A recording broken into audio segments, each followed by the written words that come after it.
Growing up in a small town, I was always surrounded by people who knew each other. Family bonds, friendships, and loyalty meant everything. It wasn't until later in life that I realized how fragile those connections could be. My brother Larry and I shared nearly everything, or so I thought. We were twins and looked alike, but we couldn't have been more different. I enjoyed working on mechanical projects, helping out at our father's junkyard, while Larry was more drawn to sales and smooth talking.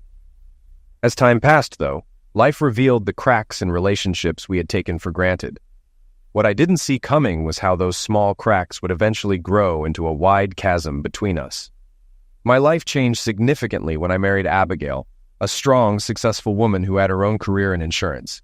We built a home together and seemed to have a perfect marriage. But over time, I began to notice small things, little signs that something was off. Abigail's behavior shifted, and there were moments when I couldn't shake the feeling that my trust was misplaced. I never imagined that this unease would unravel not only my marriage, but also the fragile peace between my brother and me. It's strange how quickly things can change. My whole world turned around the day I went on a fishing trip with a couple of close friends. Meanwhile, my wife Abby was at work when she got a disturbing phone call. "Is this Abigail Bell?" the caller asked. "Yes, speaking. How can I help you?" she replied, confused. "We have your husband. He's been taken hostage, and we are demanding a ransom of $250,000. You have 24 hours to get the money, or he will be eliminated. Don't involve the police, or he dies. Expect another call at 3 p.m. for further instructions." Shocked and terrified, Abby tried to compose herself. "What? Who is this? Is this a joke?" The caller's cold tone left her paralyzed with fear. She had no idea what to do next. I had gone on a fishing trip with some friends to Lake Erie for 3 days, leaving my cell phone behind so we could enjoy the peace. Me and my buddies were on my boat, drinking beer and fishing, having a great time. We didn't get out much, so we were enjoying ourselves. My boat was a decent size, 35 feet, and could comfortably fit 6 people if they were friendly. We rented a cabin nearby to stay in overnight. For the past 6 years, we've done this kind of fishing and camping trip once a year. While I was downing another beer, the Coast Guard sped up to us, stopping next to the boat with their weapons drawn. They asked, "Is one of you Terry Bell?" "That's me," I answered. "What's going on here? Why are you pointing weapons at us?" "Sir, we were told you've been hijacked and held for ransom." "I assure you I'm fine. These are my friends, Joe and Al. They both work for me. We came here to fish for a few days without phones, so we wouldn't be disturbed. Now, could you please lower your weapons?" "Sorry, Mr. Bell. We need to board your boat and take a look around. Do you have any weapons on board?" "Just the usual emergency items like flare weapons. Come aboard." They quickly searched the boat and checked our IDs. Afterward, they apologized, but insisted I come with them. The police needed to speak with me at home. "Joe, Al, you guys keep fishing. I'll try to get back to the cabin tonight or tomorrow. If I don't, make sure the boat's secured and everything's locked up." I left with the Coast Guard and headed to shore. I had met Al and Joe in prison. 12 years ago, I was convicted of receiving stolen property, which I'll explain later. Joe and Al also met in prison while serving time for attack. Each of them had caught their wife cheating and knock up her lover. They could have been charged with attempted homicide, but they took a plea deal for attack. Both divorced afterward. We became good friends and looked out for each other in prison. After my release, I promised to help them when they came up for parole. I served 3 years before getting out. My father owned an auto parts warehouse, where I'd worked since high school, and I took over the business when he got sick and passed away. About a year after my release, Joe and Al were paroled. At the hearing, my dad and I promised them jobs at the warehouse, and Dad mentioned he had trailers near the site where they could live. Because they had jobs and a place to live, they were granted parole 8 years ago. Both thanked my dad and me. They were excellent workers, now they're close friends. Over time, they saved enough to buy used cars and became mechanics and tow truck drivers. They were jacks of all trades and could handle anything at a junkyard. All they needed was a fresh start. They even began dating, eventually married, and bought homes of their own. They were always grateful to my father and me for helping them out. They continued to work for us and were well paid. The police gave me a ride home since I didn't have my car. As soon as I walked in the door, Abby rushed over and hugged me. "Thank God you're okay. I was so worried." "Where have you been?" "On the lake, fishing. That was until the Coast Guard came up to the boat with weapons drawn. What the hell is going on?" A man stepped forward. I'm Detective Abel. I'm in charge of the case. We need to know where you've been for the past 24 hours. Nonsense. You dragged me away from my fishing trip, and I want to know why before I say anything. Fair enough. Your wife called this morning saying she got a call at work claiming you were hijacked and they were demanding a ransom of $250,000. The caller said they would call your house at 3 o'clock. We're all set up and waiting for the call. This has to be some kind of sick joke. Who the hell would snatch me? I own a damn warehouse and trailer park. What, are they after auto parts or a broken-down horse? Abby, did they say anything else? They told me I had 24 hours to raise the money, or you'd be eliminated. And if I contacted the police, you would die. They said they'd call at 3 o'clock with further instructions. I was terrified. They said if I called the police, you'd be dead. But I didn't know what to do. So I called anyway. I was so scared. Abby started crying. Mr. Bell, your wife made the right call. She couldn't handle this alone. That's easy for you to say. It wasn't your damn life at stake. What now? I'm here. I'm fine. Can't you all just leave my house? Mr. Bell, we have to take threats like this seriously. We'll stay and see if the call comes in. Now, can you account for your whereabouts over the last 24 hours? Sure. Joe and Al picked me up early yesterday morning. We rented a cabin by the lake for 4 days. We drove there, took my boat out, and went fishing. We arrived in the evening, cooked dinner, and hung out in the cabin. This morning, we had breakfast, and then the Coast Guard found us. That's it. You know the rest. It was almost 3 o'clock, and the detective had set up a phone beacon in the kitchen. Abby was ready to answer the call, and I sat in the living room with 2 other detectives, drinking coffee. A speakerphone on the coffee table allowed us all to listen. Detective Abel had Abby tell me she'd contacted her lawyer to help get the money, and he would pose as the lawyer if the caller asked. I just sat there shaking my head. Damn it, I could still be fishing, I muttered to the officers. Right at 3 o'clock, the phone rang, and Abby answered. Mrs. Bell, glad to see you made it home early for my call. Is the money ready? The disguised voice asked. Not yet. I contacted a lawyer to help me get the money, Abby replied. What? I told you if you contacted anyone, your husband would be dead. Did you also call the police? No, just a lawyer. I'm sorry, I didn't know how to get that much money. You only told me not to call the police. Please, don't hurt my husband. Put the damn lawyer on the phone. Abby handed the phone to Detective Abel, who played along. This is John Wells, the Bell's attorney. What do you need? We need the money or Bell dies. Is that clear enough for you? If we find out anyone contacted the cops, he's dead. This isn't a damn game. I'm not playing either.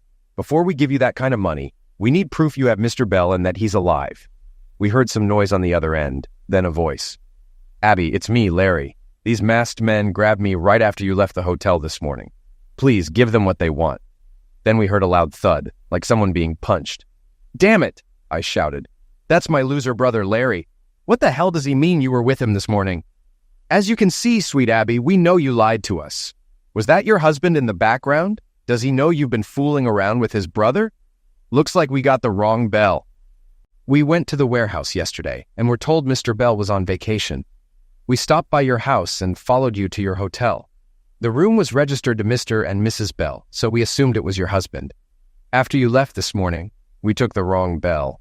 He kept telling us we had the wrong guy until he mentioned having a twin brother. What now that you don't have Terry Bell? The detective asked, still pretending to be the lawyer. $300,000 by 9 o'clock tomorrow morning, or Larry Bell dies. The extra money's for the lies and the trouble you caused. We'll call tomorrow morning with drop-off instructions. No more games. The line went dead, and I stood up, furious, yelling at Abby. You cheating strumpet! You've been messing around with my brother? I'm not paying a dime to save him. Let those pricks deal with him. It'll save me the trouble of doing it myself. 2 officers stood between Abby and me, telling me to sit down. I walked over to the fridge, grabbed a beer, and turned on the TV. I want nothing to do with my gigolo brother or my cheating wife. As soon as this is over, we're getting a divorce. The detective asked Abby if what the hijacker said was true, needing to know her every move since she left the house the previous morning. She was upset and crying, but I ignored her. I didn't care anymore. Abby started explaining to the detective, but tried to keep her voice low. I still heard everything. She admitted to meeting Larry at the motel, even though his wife thought he was out of town. They'd been having an affair for months. I felt my anger rising as I realized I had been played. After dinner last night, we went to our room. I'm not going into details about how we made love, Abby said. I cringed. Love-making? Larry never loved anyone. He only wanted you because you were married to me. He didn't care about you, and now neither do I. Abby kept talking, but she was clearly scared of me. She seemed relieved the police were there. We said goodbye in the morning and agreed to meet again in the evening. I went to work to keep things looking normal. That's when I got the call that my husband had been hijacked, and I realized how worried I was about him. I didn't know what to do, so I called the police. That's all I've told you. Did you plan to return to the room tonight? The detective asked, turning away from me. Yes, we had the room for 2 nights. Damn strumpet, I yelled. One of the officers jumped up to restrain me, but I stayed seated. I wasn't about to end up in jail again. Larry and I were twins, but we couldn't have been more different. I liked working with machines, while Larry was always chasing women. We got along as kids only because I let things slide. Whenever I had a girlfriend, Larry always managed to charm her away. He was smoother, more charismatic, and usually dumped them after he got what he wanted. My approach was simple. If the girls wanted Larry that badly, they could have him. I wasn't in love with any of them anyway. Our mother passed away from cancer when we were 18, and we lived with my father until we finished high school. Larry wanted to go to college and become a salesman. He was always good at talking. The only person Larry cared about was himself. I, on the other hand, stayed home to help Dad with the scrap metal business. To most people, it was just junk. But Dad's fortune was over $1 million tied up in inventory. I didn't go to college, choosing instead to help grow the business. Dad was proud of the work we did together. One night at a party, I met a girl, and we started dating. Within a year, we got married, and she moved in with me and Dad. Eventually, Dad gave us the house and moved into one of his trailers to give us more privacy.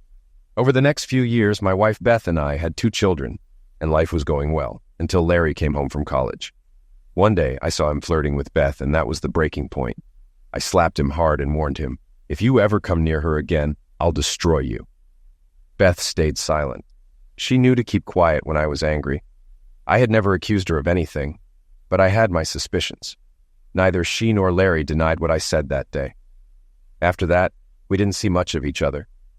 Larry kept his distance from Beth and took a job as a traveling sales rep for a window and siding company. His job allowed him to meet plenty of women. He had the gift of gab and always found a way into the lives of wealthy women. He lived off them until he moved on to the next one. His job didn't pay for the lifestyle he wanted, but he got by because of the women he dated. It's been 12 years since I married Beth. We had a solid marriage, though I always had my doubts. We had 2 wonderful children, and because of them, I didn't dwell on the possibility of cheating. Around that time, my father's health started to decline after a stroke. I reached out to Larry asking if he wanted to join the salvage business, but he just laughed, saying he wanted nothing to do with it.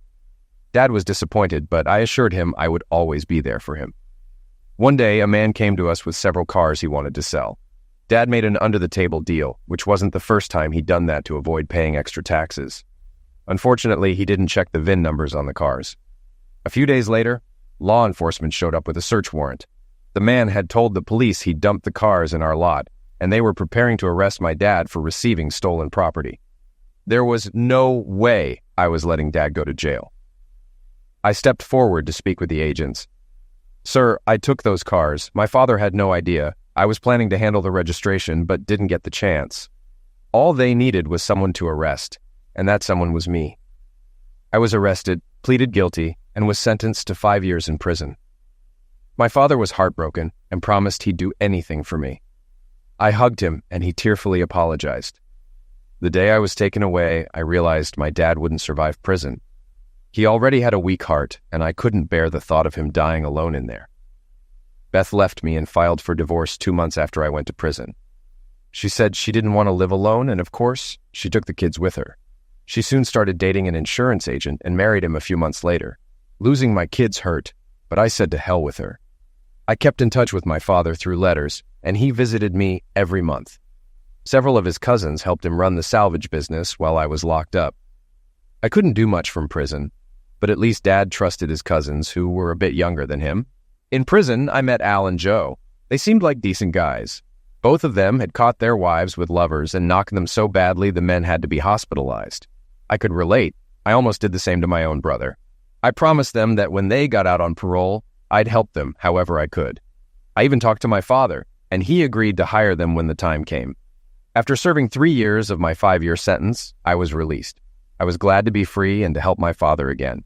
He made me part owner of the business, telling me that when he passed, it would be mine, and Larry would have no claim to it. His cousins were running things well, so we kept them on. Dad joked that they worked a little harder once I got back, which made us both smile. The following year, we hired Al and Joe, fulfilling the promise I made to them. They were grateful to us and said they always would be. Several years passed, and things were going well. Business was booming, and I made sure every vehicle that came through was inspected thoroughly. I wasn't going back to jail. One day, I rushed my father to the hospital after he had a heart attack. I called Larry, and he made it in time to say goodbye before Dad died. As promised, I inherited the rest of the business, the trailer park, and the house where I had lived with Beth and Dad. Larry got Dad's savings, stocks, and bonds, about $300,000, and left happy. He had recently married a wealthy widow named Cora, who owned a real estate business with her late husband. Cora was smart enough to have a prenup to protect her fortune. She was successful, intelligent, and attractive, though I think loneliness drew her to Larry. She could have done so much better. It was at one of Cora and Larry's parties where I met my current wife, Abigail. Abby was beautiful, with a great figure and legs. She could have easily been another one of Larry's conquests, but she was friends with Cora. Abby had been married and divorced twice, with no kids. She worked at an insurance office in downtown Cleveland. Abby and I started dating regularly, and soon we decided to get married. I incorporated the salvage business to protect it from anyone trying to claim it. Abby brought $400,000 into the marriage, and I didn't mind getting an advance on it. She believed we'd be together for life, even though she'd been married twice before. I didn't mind either. In fact, the prenup protected my assets too. I knew her savings came from her exes. I cared for her, but I'm not sure I'd call it love. I've always had too many questions to fully trust anyone. After I got out of prison, Beth agreed to let me see my children. I was pleased that they still called me Dad, and I was part of their lives. I was even helping both of them go to college. Life was good. Business was thriving. Al and Joe were my best friends, and I saw them often. I was married to a beautiful woman. Things were better than ever. A couple of months ago, Abby started acting strange. I chalked it up to something women go through and didn't think much of it, though I kept my guard up. I had no reason to believe she'd cheat on me. I told her I was going on a fishing trip with Joe and Al like we'd done for the past 6 years. We wouldn't have our cell phones, and I told her if there was an emergency, she could always contact the Coast Guard. So far, that had never happened. The detective was talking to his tech team, hoping to trace the phone number from the call. The caller had been on the line long enough. "Have we located the phone?" the detective asked. "Yes, sir, but it's not a solid trace. The caller used a prepaid track phone, disposable. You can add minutes, but they're hard to trace. I tracked the number, but all it tells me is that it was bought at a Walmart. Could have been purchased anywhere. The tower that picked up the call is in downtown Cleveland." "Can we narrow it down?" the detective asked. "Not really, just within a 5-mile radius of downtown Cleveland." "Which isn't much, sir." "Send 2 officers to the motel and see if we can find out anything," the detective ordered. "Mrs. Bell, we'll need the name of the motel and your room number. Maybe someone saw something or a lobby camera picked up some footage. Also, check if Larry Bell's car is still in the parking lot." Abby gave the officer the info he asked for, including Larry's car make. She grew worried and asked about the ransom. I stepped in. "I'm not paying a dime. If you want him, you can cover the ransom yourself. Also, we should tell Cora since her husband's been hijacked." "No, we can't tell her," Abby said. "Actually, Mrs. Bell, we do need to speak with her," Detective Abel said. "It's her husband. She has the right to know." "Let me call her," I suggested. "She can come here and you can talk to her." "Fine, but get her here fast," the detective replied. I called Cora. "Hey, Cora, it's Terry. Can you come over? We need to talk." "Terry, is this about Larry? He was supposed to be in Pittsburgh, but he's not there. Do you know where he is?" Cora asked. "No, I don't. The detective needs to speak with you in person, so please come quickly," I said. 15 minutes later, Cora arrived. I met her at the door and brought her into the living room. "What's happening? Where's Larry? Is he okay?" she asked, worried. "Mrs. Bell," the detective started. "Just call me Cora. There are 2 Mrs. Bells here," she interrupted. "Where's Abby?" "She went to the bathroom," I said. "Cora, what did you mean when you said Larry wasn't in Pittsburgh?" the detective asked. "Do you know where he is? Why won't anyone tell me anything?" Cora trembled. I looked her in the eye. "Cora, Larry's been hijacked. They thought it was me but took him by mistake. He's alive, but they're asking for a ransom, Cora gasped. Oh my God, why would they snatch him, or you? We need to know everything that's happened recently, the detective said. We spoke to Larry briefly, and we know he's alive. We're trying to find him. Cora looked uneasy, but agreed to help. I've been suspecting Larry of cheating. He went to Pittsburgh for a home show and said he was sharing a motel room to save money. He's done it before, but this time he seemed different. What made you think he was cheating? The detective asked. He's been distant, avoiding closeness and disappearing more often. I hired a private investigator to follow him. He left yesterday, but when he checked into the motel, the investigator found another man in his room. Larry wasn't there. A private investigator? I cut in. I needed to know. It cost me $1,000, but it was worth it if it proved anything. This morning, the investigator told me Larry never showed up, so he returned half the money. Just then, Abby came in, eyes red from crying. Cora rushed over to hug her, but Abby held her hands up. What's going on? Cora demanded. Why is my husband being held for ransom, and why is my best friend avoiding me? What aren't you telling me, Terry? You've never lied to me. I handed her a beer and told her to sit. I explained everything, including how they mistakenly took Larry instead of me. The reason they confused us, I added, is because my wife was having an affair with your husband. What? Cora shouted. Larry and Abby are having an affair? Turning to Abby, Cora snapped, You lied to me, comforted me, and now I find out you're the one cheating with him. Cora started crying, and I hugged her until she calmed down. Detective Abel then asked if she had more to add. He gambled a lot and lost money, Cora said. I don't know if that's why they wanted Terry. The detective turned to me. Do you have any enemies or know anyone who'd want to snatch you? I'm worth a lot on paper, but I can't get that kind of money quickly. My brother probably set this up. He's been sleeping with Abby and knows she has access to money. Abby shouted, He didn't do this. He loves me. And we were going to leave together. You're just jealous. You two-faced witch, Cora yelled. He's all yours. He even took money from my account. I'm done with him. Detective Abel intervened, trying to calm everyone. We still need to find Larry and the hijackers. Can either of you get the $300,000? Cora looked desperate. I only have a couple $100,000 left. He's still my husband until I divorce him. Don't spend another dime on him, I said. He's been using you. Let Abby deal with it.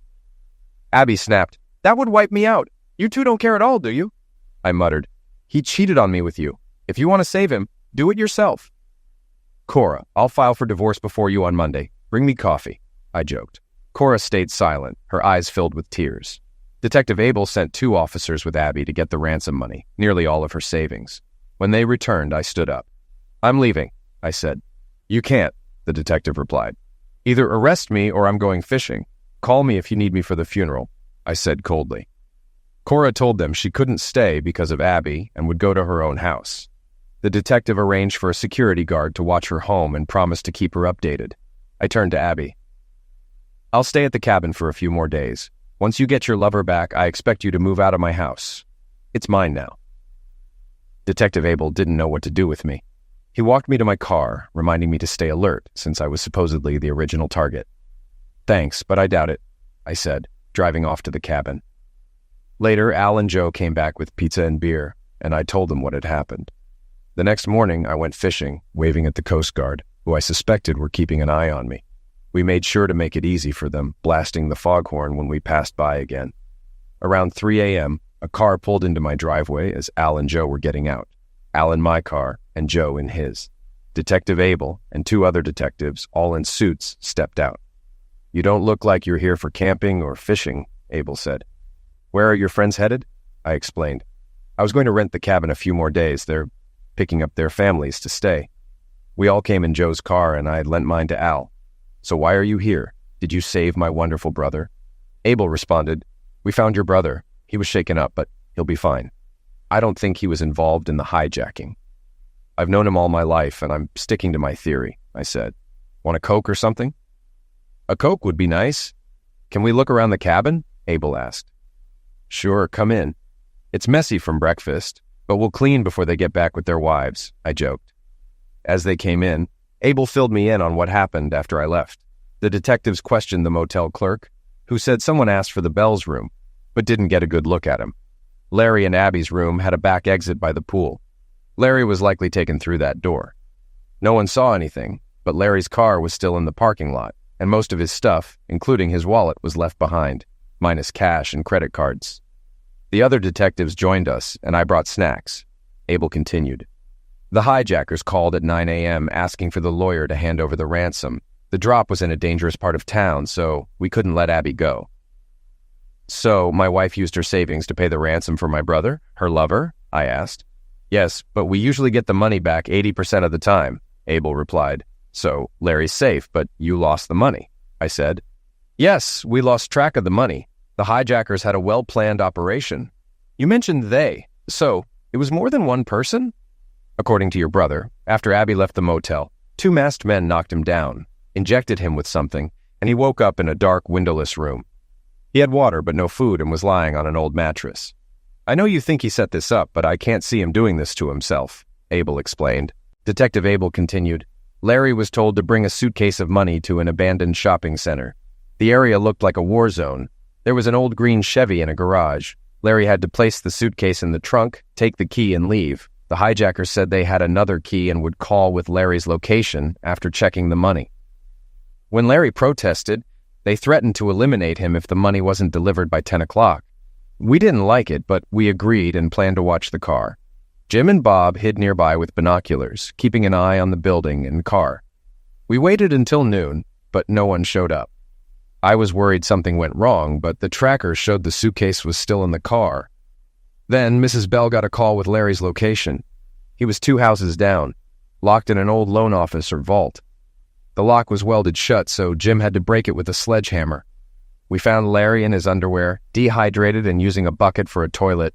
He had no idea who hijacked him, just 2 masked men. They were angry when they realized they had mistaken him for you. I asked, what happened to Abby's money? Didn't you say the suitcase was still in the car? That's the crazy part, Abel said. When Bob opened the trunk, the suitcase was there, but the money was gone. The car had a false bottom, and the money was taken through a hole leading to the sewer. We found where the person exited, about 100 yards away, but no leads on who it was. Larry was taken to the hospital, dirty and shaken, but okay.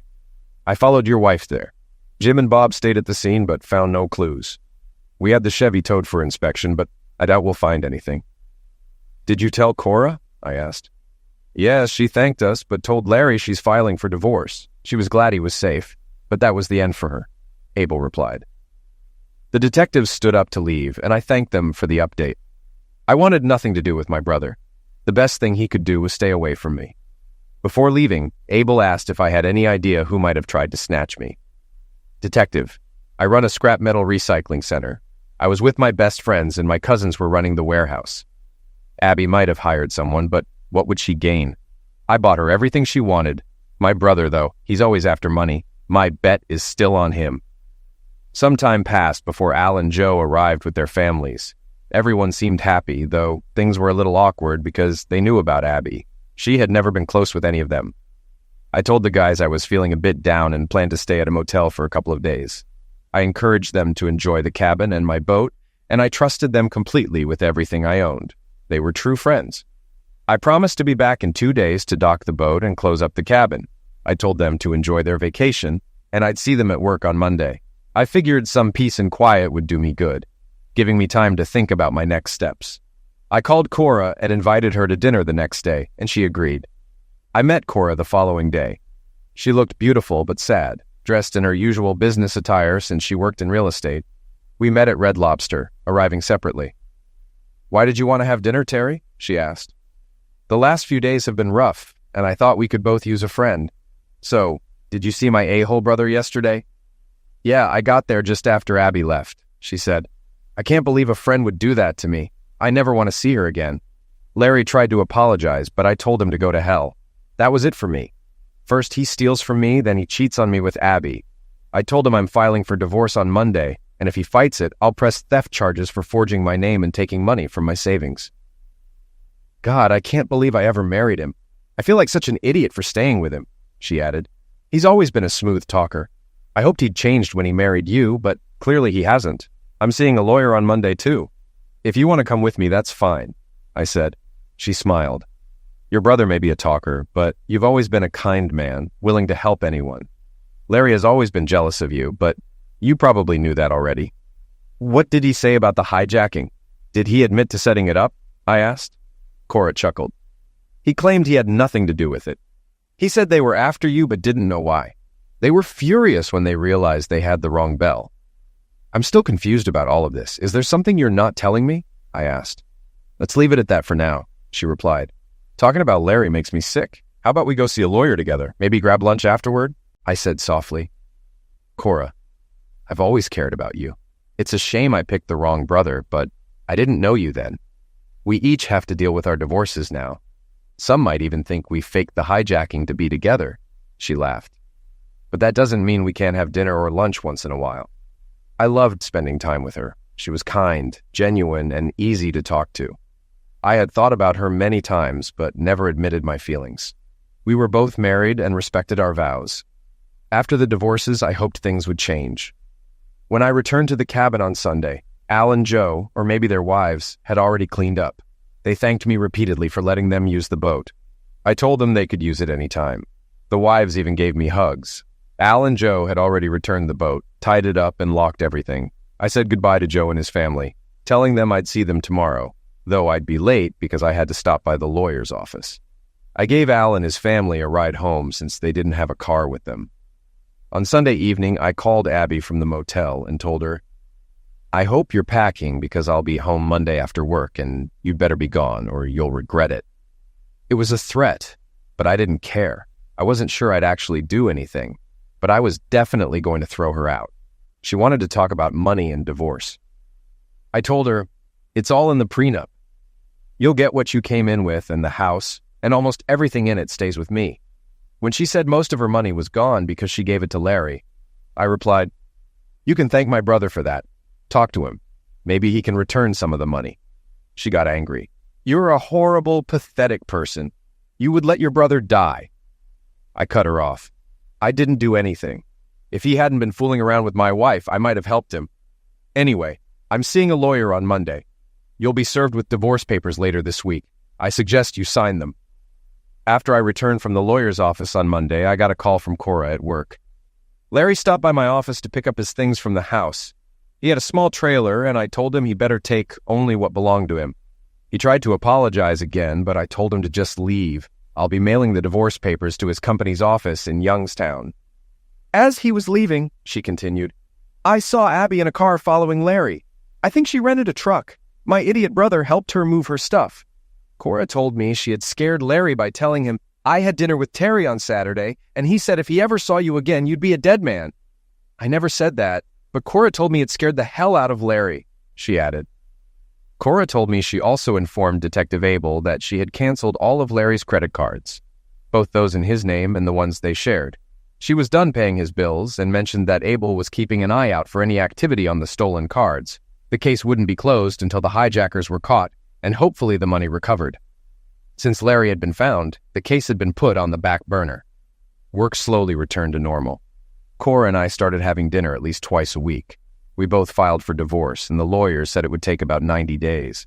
We were both surprised that neither Abby nor Larry contested the divorce. Contesting would have been pointless since we both had prenuptial agreements. Over the next month, Cora and I grew closer.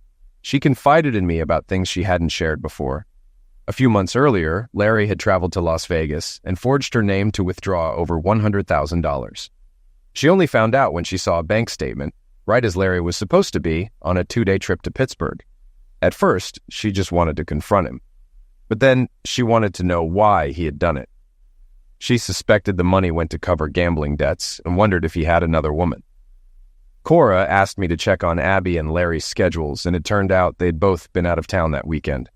Abby had gone to Iowa to visit her sister. I was more annoyed than ever and told Cora that I needed some payback. But I knew I had to wait. Too little time had passed since the hijacking. Later, we found out that Abby and Larry were living together just outside Cleveland. They were renting an apartment, still working, but we didn't know if they were happy. Cora suggested I leave it alone. It's over, she said.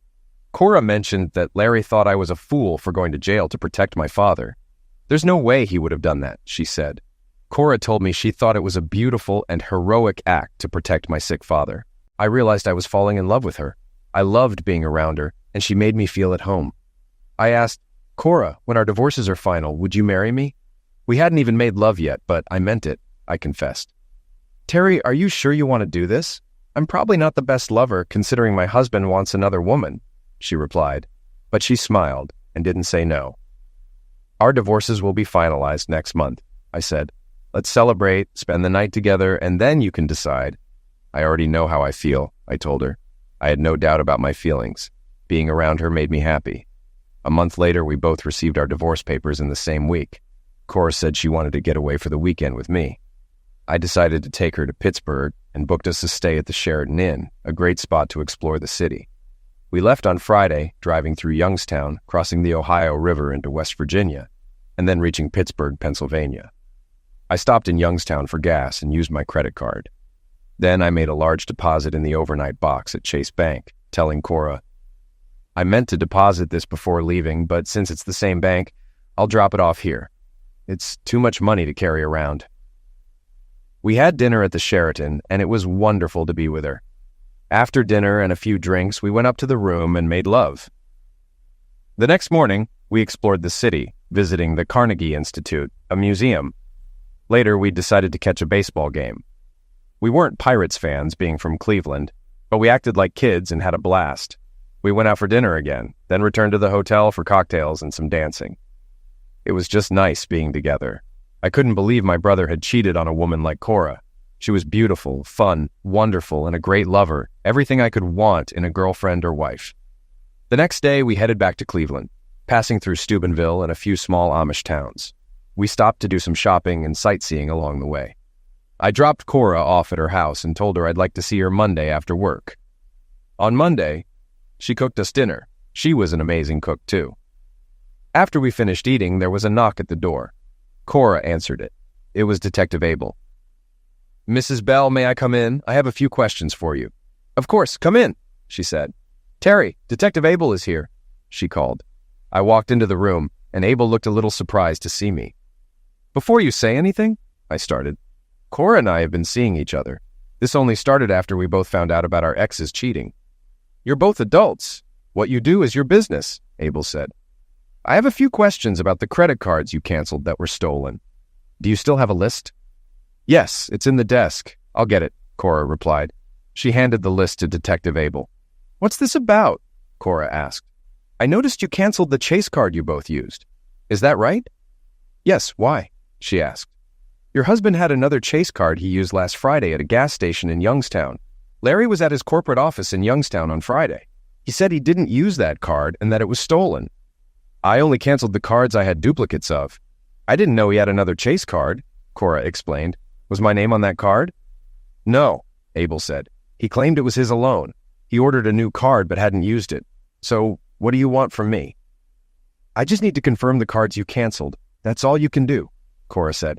It sounds like Larry's problem, not mine. You're right, Abel agreed. But I needed to check. That card wasn't just used for gas. It was also used for an overnight deposit. Someone put $100,000 into an account that already had $75,000. What? I asked, shocked. Someone put $100,000 into Larry's savings account? Who else could have done that but Larry himself? Did you ask him? Yes, Abel replied. He didn't have much to say. Your ex-wife was there demanding to know where the money came from and why he didn't tell her about the $75,000. Larry just clammed up and refused to answer. You may be right about your brother, Mr. Bell, Abel continued, but we can't prove anything. We're just tracking the stolen cards. Larry claimed this card wasn't stolen, but he was uncertain when he gave me the list. After Abel left, Cora looked at me, her eyes filled with questions. I knew she wanted to talk, so I decided to be straightforward. Cora, are you going to marry me? I asked. Terry, I care about you. I really do, she said softly. But I have one big problem. What's that? I asked. I'm sure we can work through it. It's about the hijacking, Cora said. I have a feeling you know more than you've told me. If we get married, I need to be able to trust you. I've been married twice, and both my husbands lied to me, not just about cheating. I don't want that again. I smiled, though I felt a pang of guilt. Why do you think I know more? Terry, we were in Youngstown on Friday, she said calmly. You got gas and stopped at Chase Bank to make a deposit. I know you well enough to tell when you're hiding something. Did you find out about Abby and Larry and stage this hijacking so I'd see what kind of man Larry really is? I hesitated, but I knew I owed her the truth. So, what do you want to know? If I knew about it, if I was involved? I just want the truth, she said. I need to be able to trust you, and you can trust me. You made that deposit knowing I'd question it. You were sending me a message, weren't you? It was a big step for me, a step toward trust that I rarely took. Aside from Al and Joe, I hadn't fully trusted anyone else. But Cora was right. If we were going to be together, we needed to trust each other completely. All right, I said, deciding to come clean. I'll tell you everything. One of my best clients thought he saw me in Las Vegas. He said he approached a guy who looked like my twin, hugging a woman as if she were his mistress. My client greeted him with, "How the hell are you doing, you stupid son of a witch?" The guy got mad and told him to back off. That's when my client realized it wasn't me. I continued. I showed him a picture of Abby and asked if that was the woman he saw. He said yes, and I told him it was my twin brother and his wife. He then said, damn, he was all over her like newlyweds. I played along, but I knew the truth. After that, I called Abby's sister and found out she hadn't been to Las Vegas. So I knew Abby went with Larry, and I figured you paid for the trip. I had paid for her airfare, thinking she was going to her sister's. Cora's expression tightened as I went on. I checked Abby's savings, and she hadn't withdrawn any money for the trip. That's when I decided to get even. I asked a few close friends for help. The rest is history. You would have let him die? Cora asked, her voice trembling. Of course not, I said.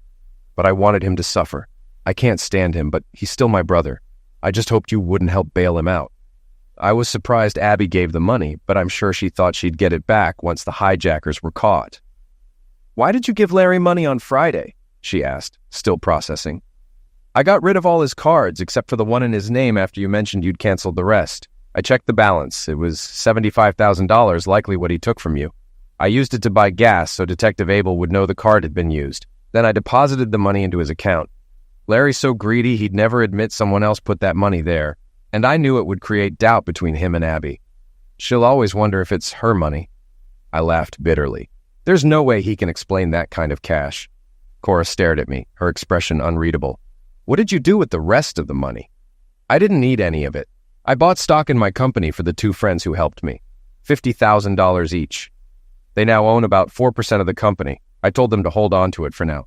They're happy to have a stake in the business. The remaining $100,000 is for you, the money Larry stole.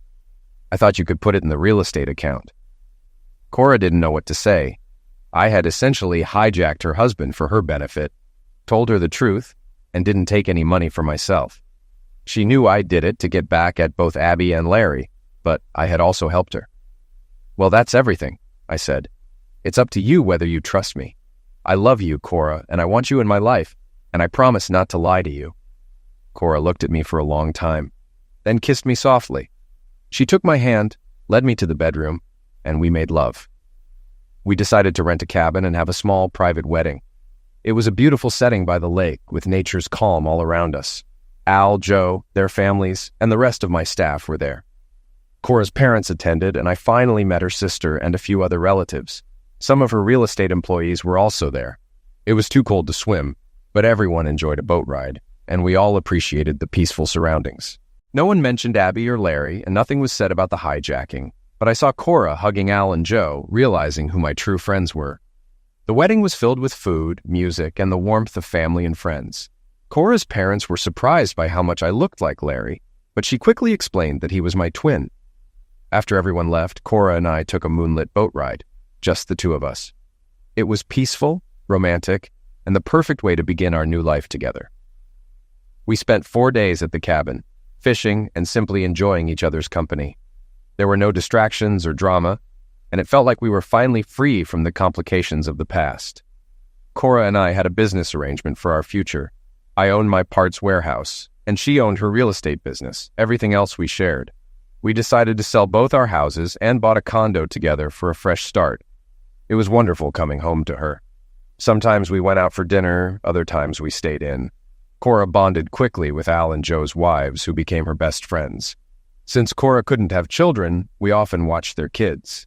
They started calling us Aunt Cora and Uncle Terry, and it felt like we had built a new family around us. Eventually, we even considered adoption. From what we've heard, Larry and Abby aren't together anymore.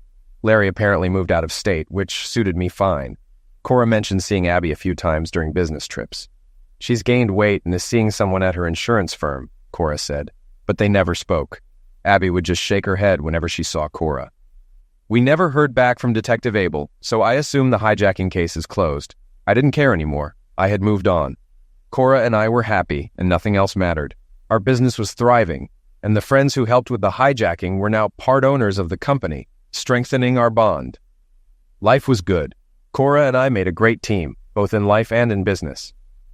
One day, as we sat in our condo, Cora looked at me and asked, "Terry, do you ever wonder what might have happened if things had gone differently with Larry, Abby, everything?" I paused for a moment. Sometimes, I admitted. But then I remember that everything led us to this moment, and I wouldn't change a thing. She smiled, took my hand, and said, "Me neither." We leaned back, watching the sunset over the city, knowing we had overcome life's challenges together. And that was all that really mattered.